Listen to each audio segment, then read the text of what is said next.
Continue on. Pei Daled Amud Aleph. Mabeis, I'm sorry. 84b.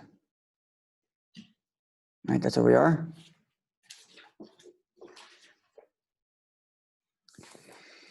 We are 3 lines from the end of the narrow set of lines on Pei Daled Amud Beis. The second word, mipnei. So the Gemara is quoting from the Mishnah, which said that we can apply the ointment for someone who has a sickness of the throat. And the Mishnah said, because this is a question of life and death. It's a matter of life. It's a doubt. A person might, there's no guarantee. It's a suffix, but it's even a doubt that someone might, God forbid, die, and therefore we apply the ointment. And then the Mishnah here, which says v'cholu, etc., but the Mishnah continues and says v'su, but in addition, anytime there's a question of life and death, you break Shabbos. So the Gemara is going to ask about this redundancy. So the Gemara asks, Lamali su lemeimar, why do I have to further state in the Mishnah v'chol sofek nefashis? And anytime there's a doubt of question of life and death, Shabbos, it defers the Shabbos. Of course it does. You just finished saying that you defer Shabbos because of life and death doubt. Why have to repeat yourself? Just state. We can apply the ointment because it's a question of doubt, life and death, period. And we know life and death postpone Shabbos. So why do we have to reiterate the point, which is self-understood? So the Gemara is going to tell us that there's actually other details that are not self-understood. And this is often the Gemara's manner of analysis. Right? Look at the statement, see redundancies, and try to derive from the redundancies some new law. Right? The Mishnah was specifically written condensed so that you can remember as little words with as much information. So anytime there's extra words, it's because there's something to teach you.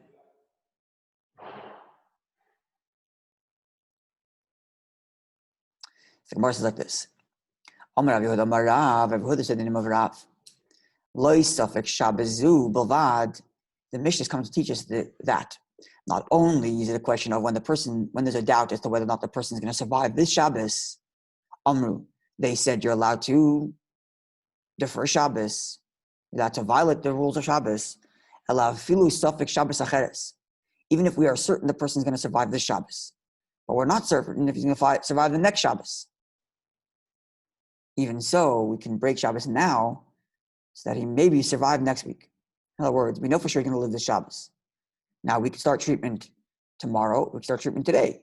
If we start treatment tomorrow, he may be perfectly fine.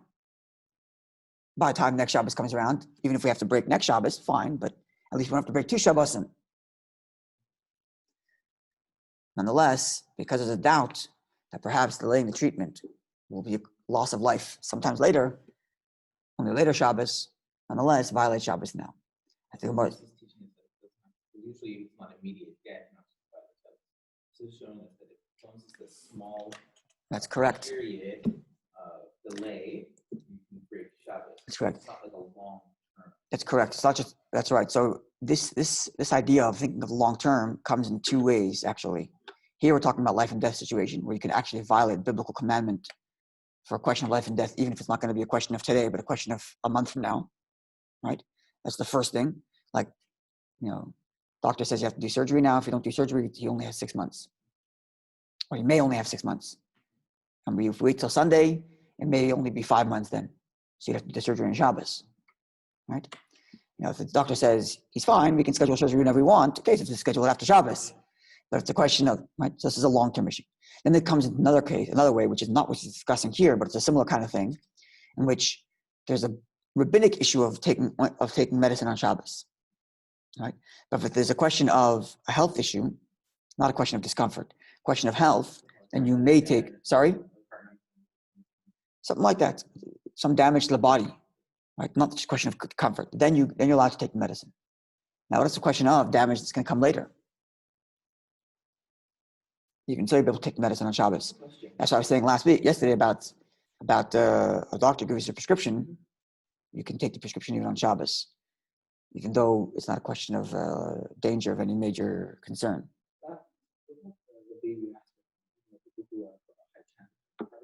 Yeah. For years, 20 maybe aspirin every single day, Yeah. it lowers the chance of heart attack. And that would be something they should take. Yeah, no, that's what I'm saying.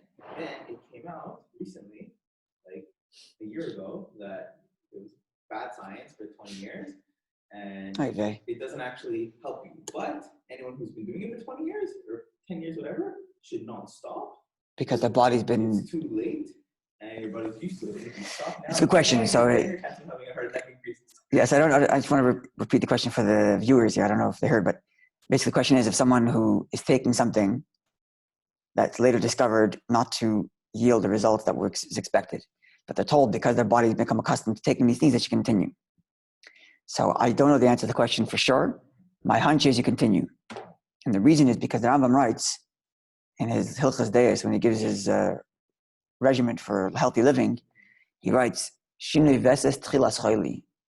A changing habit is the first thing to make one sick. That's like a general rule. He gives like a whole regimen for how you should eat and how you should bathe and how you should sleep. And then he says, if you haven't been doing this, don't radically change all of a sudden into my regimen, because changing habit is the beginning of sickness. So I would say keep on taking it, but that's just off the cuff. But again, if someone's dealing with this, speak to your local Orthodox rabbi. Okay, so Heichidami, the first line in the wide set of lines. Heichidami, what is the scenario in which we're saying that there's a doubt from next Shabbos? Says the Gemara, which is what we've just finished explaining. Going, for example, the doctors assess that he's going to be okay for 8 days, and they got to start treatment. And the first day is Shabbos, which would make the 8th day Shabbos as well. So I might have thought, look, it's not like for sure that something's going to happen to him next week, and today he's for sure fine. So I might have said, to start treatment Sunday morning. So we don't have to violate 2 Shabbosim this week and next week. Start on Sunday, and then he'll be fine by the time Shabbos comes around, and we'll break only 1 Shabbos. Kamash Malon, therefore the Mishnah has to come and tell us, no, any question of life and death, even if it's only a question of life and death for next week or 2 weeks or a month from now, we still break Shabbos now, since this is a question, this is an illness that could lead to, God forbid, a question of life and death. Okay, now the Gemara is going to introduce a number of Mishnaic age texts that give us more details around breaking Shabbos to save a life and various different circumstances and scenarios. And the Gemara is going to tell us how each of these scenarios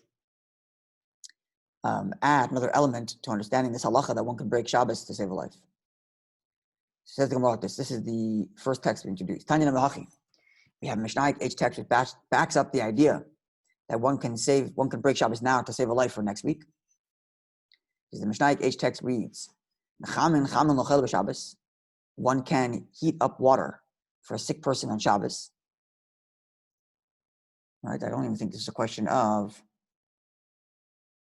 life and death. It's just a sick person in general. No, it has to be a life and death situation. Yeah. So you can heat up hot water for a sick person on Shabbos. Whether it's because the person needs to drink hot water. Whether it's to wash the person, and the washing soothes the body and heals the person. And then the text concludes, and this is the main reason why we're introducing this text as a support to our earlier statement. Here it says, not just this Shabbos alone. Did they say that you can violate Shabbos out of doubt the person might be sick? But even for the next Shabbos. Meaning, fill up boil water for him now, so you can start the healing process that hopefully by next week will be okay. We don't say, let's wait till Sunday and see, maybe he's going to get better. His water is heated.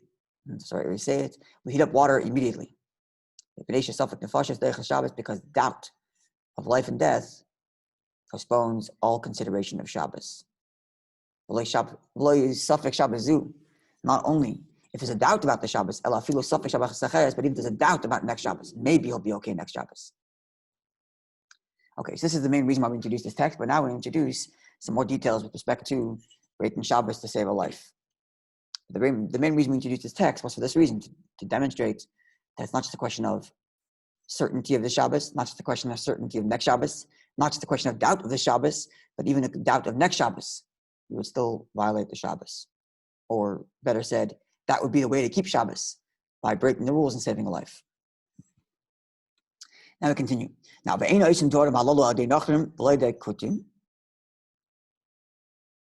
we don't tell a non-Jew, or a kuti is like a partial, it's non-Jew, but it's a non-Jew that has privileges in Eretz Yisrael. The whole history that goes around that. But we don't tell somebody who's not Jewish, you do it. So I was like, okay, we'll get the job done, but at least I won't have to violate Shabbos. That's what one might have thought. Ella, no, I did. Doli Yisrael, the greatest amongst the Jews, should do it.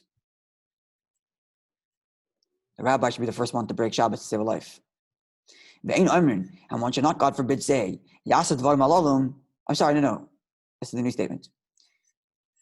In fact, I wanted to mention, the halacha is that if a person in a community dies, and the reason the person died is because people near this person were in doubt as to whether or not they're supposed to break Shabbos to save his life, halacha says the rabbi is to blame, because he should have informed his community.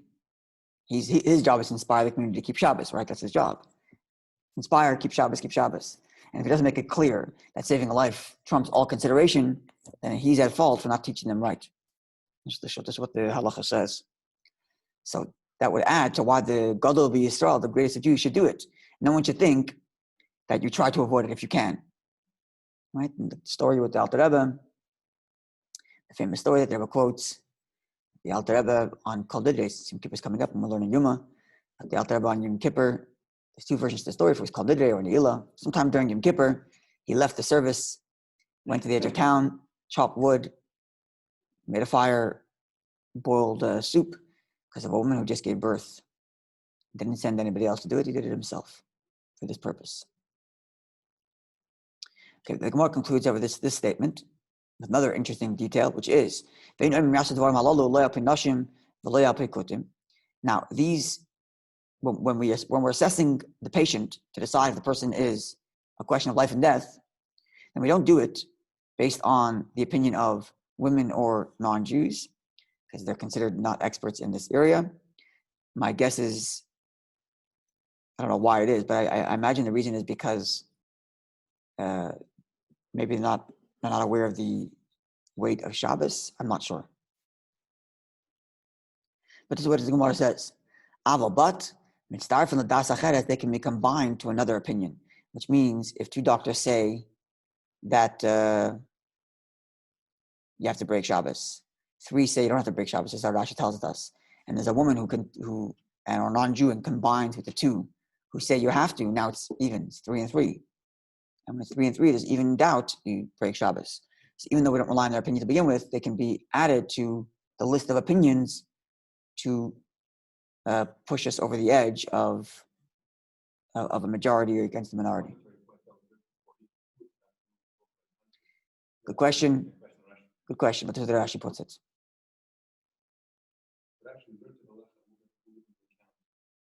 Halachically speaking, any expert, yeah. This is what the Gemara says. Notwithstanding this text, it would seem that the halacha is any expert is the opinion of any expert is taken into consideration.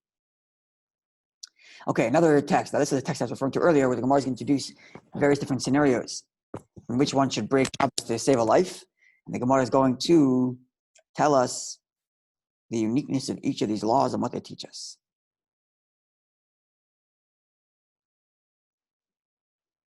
I lost my place. Where am I? Oh, Tan Rabbanon, our sages taught. Pikuach Nefesh.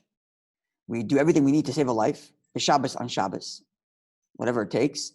And the one who is enthusiastically gets the job done, not just enthusiastically, but quickly. He is praiseworthy for not delaying. And he should not ask permission from the court or from the rabbi. Shouldn't call the rabbi, do it right away. Okay, said, how is so?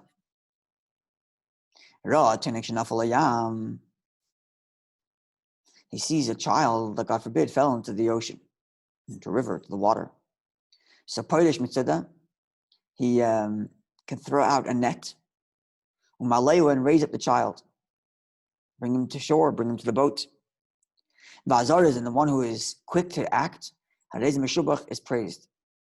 And he does not have to take permission or ask permission from the rabbi, from the bezdin. Now, even though in the meantime his net is also catching fish. Too bad. Save the child. In other words, what the halacha is adding here is that it's not just, in other words, say throwing out a net and bringing up a child is also a violation of Shabbos. Maybe that you're saving a life. Maybe you've been told, try to minimize the amount of violation. So only save the child and try not to catch any fish. And Allah is saying, ignore it. Just save the child. And if you have to catch fish, yes, no, don't take it. Don't think about it. Don't be thinking like there's a lot of fish around it. Let me wait for a second until the fish clear up, and then I'll throw it out so I can save the child.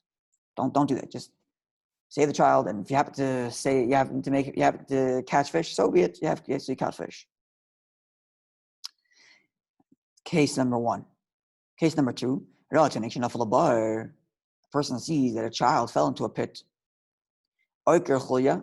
You can dig out like a chulya is like a tunnel or like a step in order to like lower the surface at the top of the pit. And then you can raise up the child. So you're digging the hole on Shabbos. This is a biblical command, biblical violation. Nonetheless, of course, you can do this by Zaras, and the one who is quick to act, is praised. And you don't have to ask permission of the bezdin. Now, even though now that you've done that, you now created a nice step for this for future use in this pit. Nonetheless, go ahead and do it. Case number 2.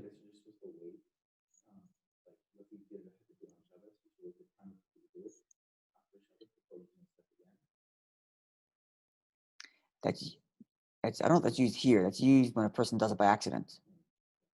But I think in this case, because you did it permissibly, I don't think that law applies.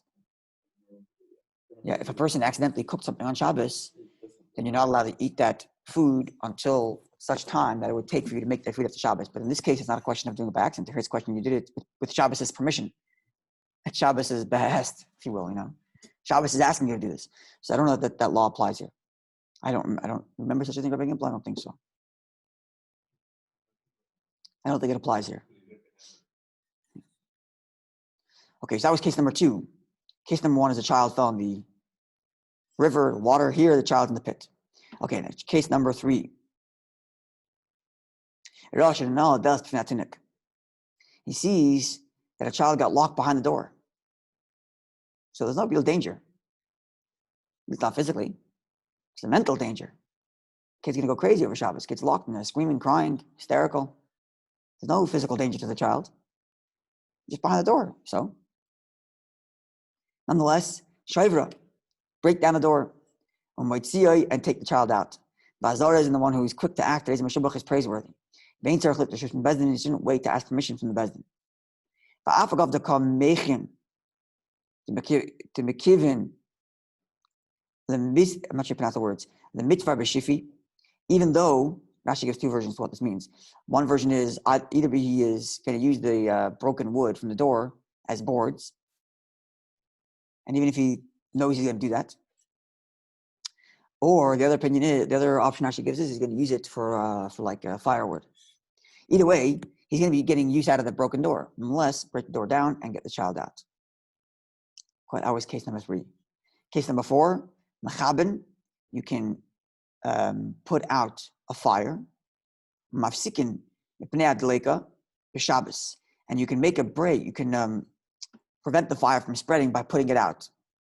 This means specifically like this.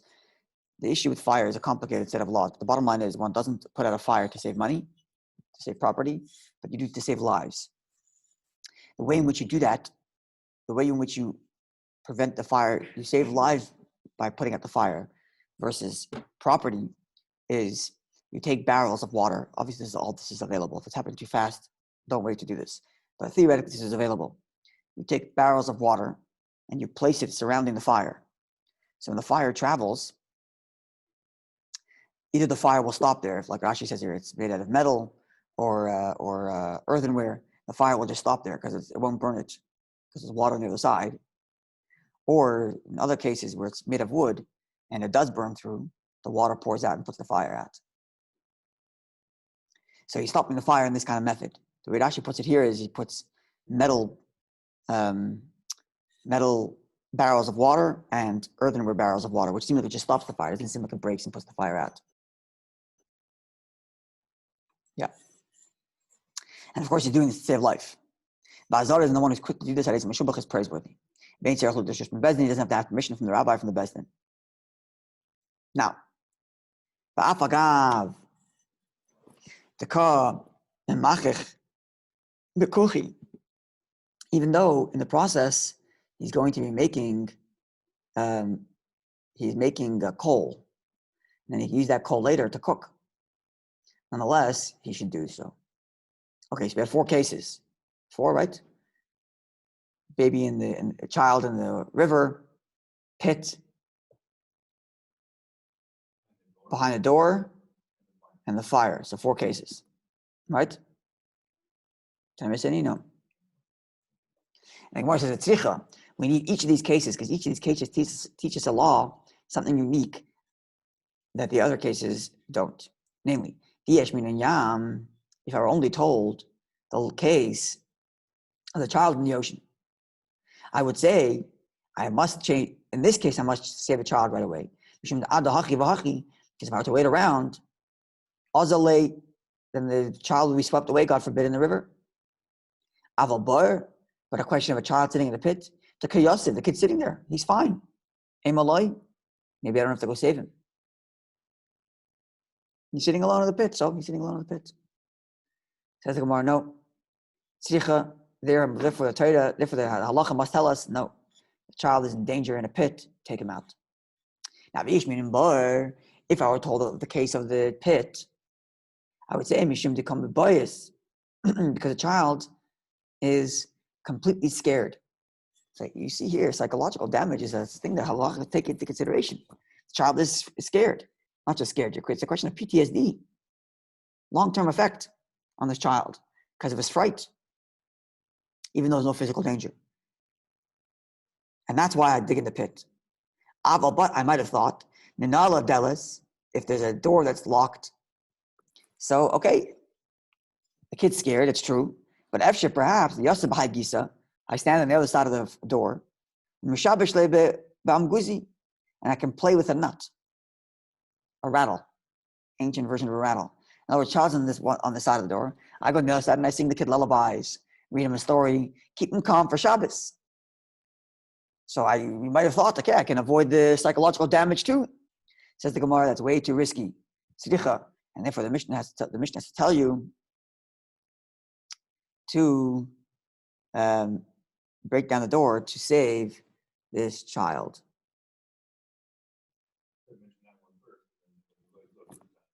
Yeah.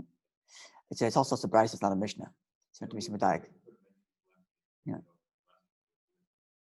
Anyway, so I think we're going to stop over here because Gemara is going to get into another whole detailed set of laws with respect to something I alluded to earlier, question of when you're allowed to put a fire out and how to put a fire out, under what circumstances. So that we'll get to tomorrow. Right? Okay, wonderful day.